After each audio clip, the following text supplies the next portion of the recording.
ইতিমধ্যে পুজোর নির্ঘণ্ট বেজেছে। আজ প্রথমা। আর আজকেই অদ্বৈতাচার্যের বংশধর অর্থাৎ শান্তিপুরের বড় গোস্বামী বাড়ির পুজো ৩৫০ বছরের ইতিহাস আপনাদের সামনে রাখছি। তার কারণ এই বাড়িতে একসময় রাধা মাধব এনাদের যিনি কুলদেব তিনি অন্তর্ধান হয়েছেন। পরবর্তীতে বাড়ির মহিলারা সেই রাধা মাধবকে ফিরে পেতে অর্থাৎ শ্রীকৃষ্ণ এবং রাধা বিগ্রহ ফিরে পেতে কাত্যায়নী ব্রত শুরু করেন এবং কাত্যায়নী ব্রতর পর বাড়ির যিনি জ্যেষ্ঠ মহিলা তিনি স্বপ্নাদেশ পান যে শান্তিপুরের অদূরেই একটি জলাশয়ে রয়েছে তাদের কুলদেবের মূর্তি। এরপর থেকেই প্রায় সাড়ে তিনশো বছর ধরে চিরাচরিত নিয়ম মেনে দেবী দুর্গা বড় গোস্বামী বাড়িতে কাত্যায়নী রূপে পূজিত হয়। শুধু তাই নয়, এই পুজো ঘিরে একাধিক রীতি রেওয়াজও রয়েছে।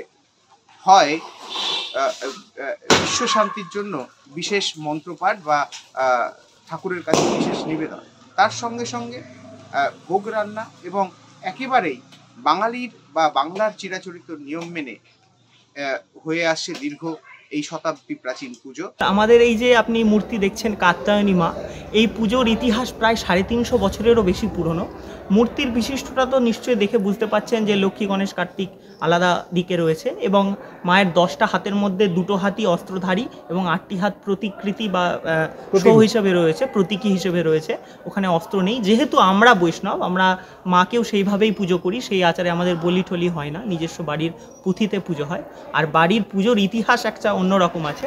আমাদের বাড়িতে রাধারমণ কুলদেবতা, ইষ্টদেবতা কৃষ্ণর, তো একবার উনি চুরি হয়ে যান। আমাদের বাড়ির সবাই চিন্তায় পড়ে যায় যে ইষ্টদেব চলে গেছেন, বাড়ির ক্ষতি হয়ে যাবে। তখন বাড়ির সবাই ভাগবত পুরাণ ঘেটে দেখেন যে ভাগবত পুরাণ অনুযায়ী কৃষ্ণ অন্তর্হিত হলেন, তখনই কাত্যায়নী ব্রত করতে হয়। কাত্যায়নী ব্রত করলে কৃষ্ণকে পাওয়া যায়।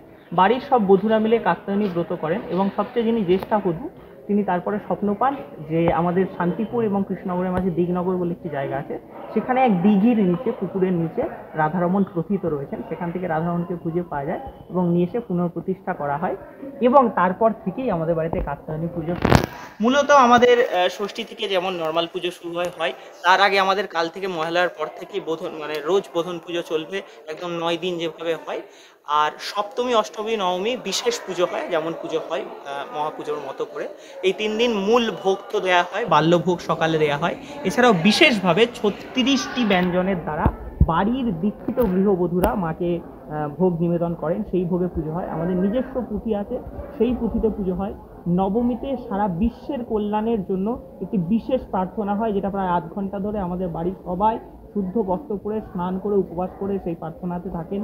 দশমীতে আমাদের বাড়ির সম্ভবত বাংলায় প্রথম ভাসান হয়, কারণ 10:30 11টার মধ্যে আমাদের ভাসান দিয়ে মাকে নিয়ে আসতে হয় বিসর্জন দিয়ে, কারণ আমাদের রাধারমণের ভোগ নইলে রান্না হয় না, মায়ের কাঠামো যতক্ষণ না আসে।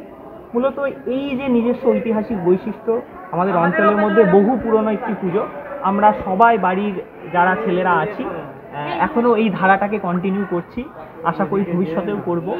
একটাই সবার কাছে আবেদন থাকবে যে বাংলার নিজস্ব যে পুজো, থিম অন্যান্য জিনিস তো আছে, এগুলো পরিবর্তনশীল, কিন্তু নিজস্ব কালচার, নিজস্ব সংস্কৃতিকে ধরে রাখার জন্য এই ধরনের পুজোগুলোকে দেখতে আসুন। এগুলোই বাংলার প্রকৃত সংস্কৃতি, এইগুলো উঠে দেবে। আর শতাব্দী প্রাচীন পুজোতে এই বিশেষ আকর্ষণ এই বড় গোস্বামী বাড়ির পুজো নদিয়ার শান্তিপুরে।